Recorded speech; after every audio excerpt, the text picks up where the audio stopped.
What's up, horror hounds? Welcome to this episode of Shawn's Horror Favorites with your host, Shawn Thomas. And today we are going to once again discuss Friday the 13th.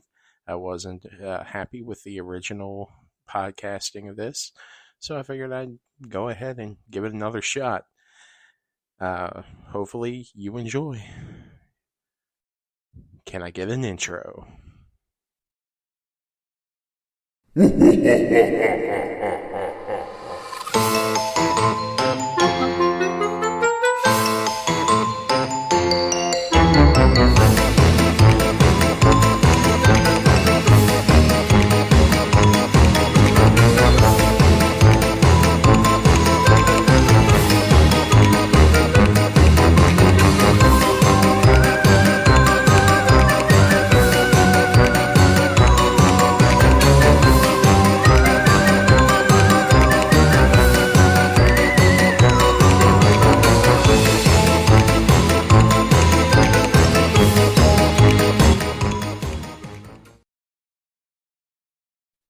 That's right, 1980s, Friday the 13th. Very classic movie. Very high up there on the horror list. Some of my favorite movies of the Friday the 13th franchise, which is why I chose to cover the entire series on what is essentially the first season of this podcast. As you know, Friday the 13th is about a summer camp that just can't seem to catch a break, with the start of the trouble being a young boy drowning. A year later, a couple of camp counselors getting murdered, and each time they try to reopen the camp since, mysterious happenings would continuously happen that would prevent the camp's opening. The movie opens with a young girl, the camp's cook, trying to get to Camp Crystal Lake. She is definitely greeted by some crazy characters, including Mr. Ralph.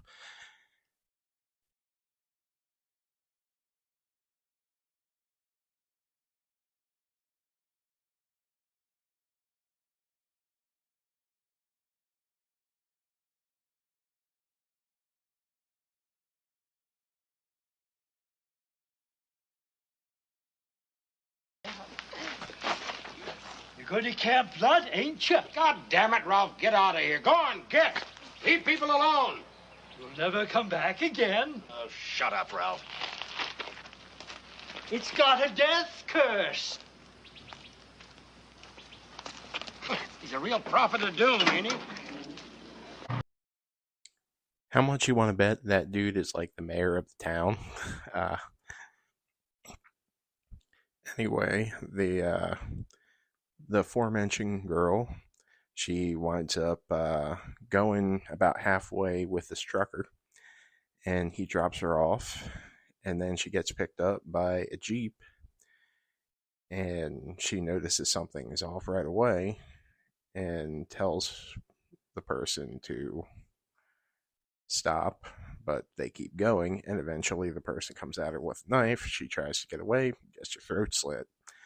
It is the murder that actually starts off the chain of events that happens throughout this movie.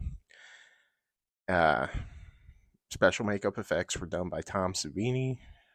The death scenes are like super realistic and super gory. Definitely some fun stuff. We actually hear more from Ralph later, as he is the creepiest person in this whole movie. He shows up at the camp in the stock room where they keep like the food and stuff. This crazy man.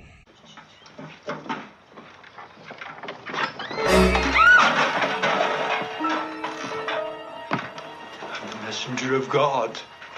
You're doomed if you stay here.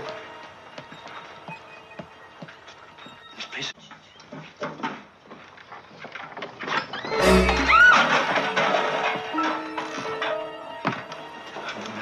of God. You're doomed if you stay here.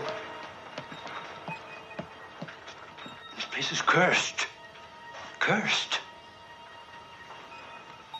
It's got a death curse. Who are you? What do you want? God sent me. Get out of here, man. I got to warn you.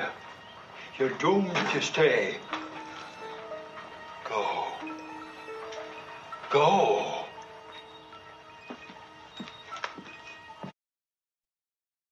Now that is an amazing mayor just watching out for the folks in his town, am I right? Well, as the day progresses, you have a creepy dude who is the owner of the camp who's hitting all over the young counselors that he has working for him. He is just, he's so skeezy. And I believe the line in the middle of the diner scene is there are babes in the woods. It's so freaking creepy. I think I would prefer the killer's company to this guy. But as the day rolls on, you start to notice a very eerie presence there. You consistently get POV shots of the killer stalking their victims. One of which is the weird jokester. At one point, he's like in his underwear yelling, oh, oh, oh, oh, oh, and winds up catching the attention of one of the sheriff deputies, I believe. And he doesn't make a good first impression, so of course, they're not taken seriously when things do start happening. One of the victims being also Kevin Bacon. Who the thought you'd see his name attached to this? Of course, it was before he became famous for such movies as Footloose and Tremors. That's probably a movie I'm going to cover at some point too. But one of the climaxes of the movie is when you meet Mrs. Voorhees. This is definitely a spoiler warning. She winds up being not the clean, nice lady that you suspect her to be when you first meet her. The last counselor left standing would be Alice. She's the one who encounters Mrs. Voorhees.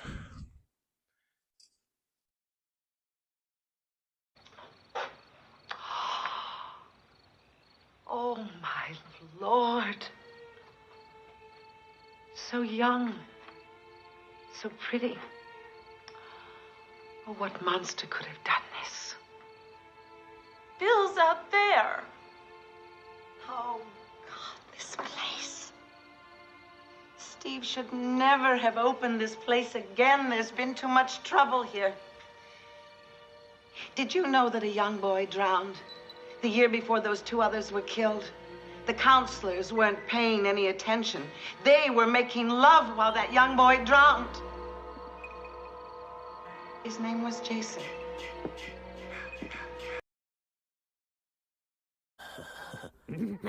Oh, no.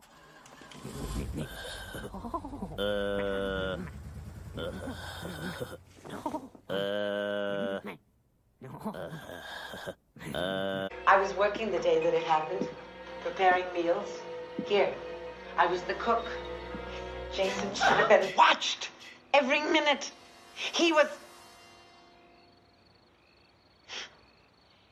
wasn't a very good swimmer. We can go now, dear.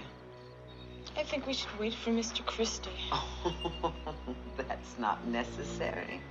I don't understand.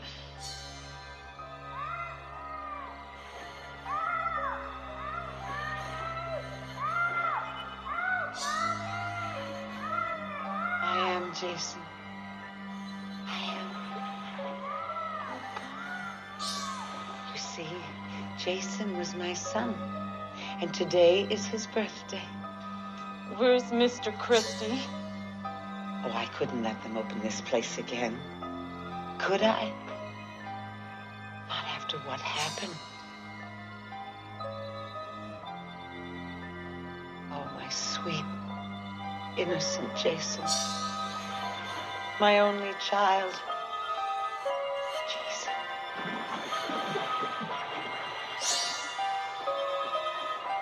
You let him drown. You never paid any attention. Whoa. I think I just figured something out, Beavis. Look what you did to him. Look what you did to him.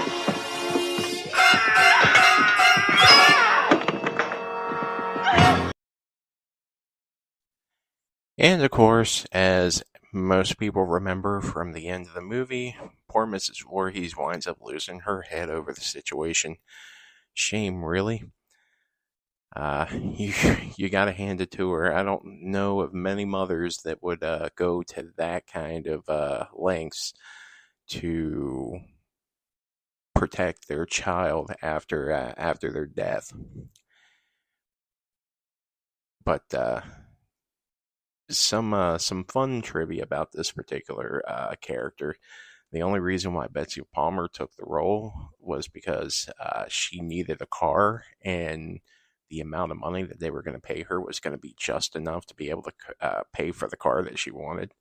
So that was kind of a neat thing.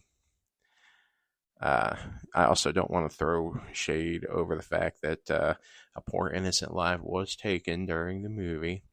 There was a snake on set, and it scared the crap out of everyone. And they wound up killing the snake. And, like, it wasn't really a part of the script initially, but they're like, "Hey, we got a fun idea," and the snake just happened to come across. So, yeah, why don't we go ahead and use it for a prop? Surprised PETA wasn't all over that. Of course, they really didn't have much of a presence that they do today in the 1980s. However, the movie, though a slow burn, is just a really, really good first. Like, it just started with Shawn S. Cunningham having a name and somebody saying, "Hey, why don't we just go ahead and rip off Halloween since that was so popular?"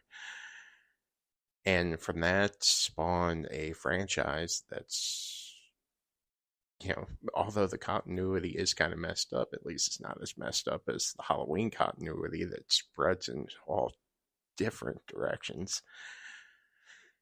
I look forward to covering the rest of the Friday the 13th series. Friday the 13th, Part 1. It's a slow burn. You're literally just waiting for the next suspenseful scene before death to happen. But the special effects from Tom Savini are great, and it's a very enjoyable film. Next podcast, I will be covering Friday the 13th, Part 2, and the start of what we would basically know as the Friday the 13th series as we know it now, with Jason as the killer. This is Shawn Thomas, and this has been Shawn's Horror Favorites. Thank you, and good night.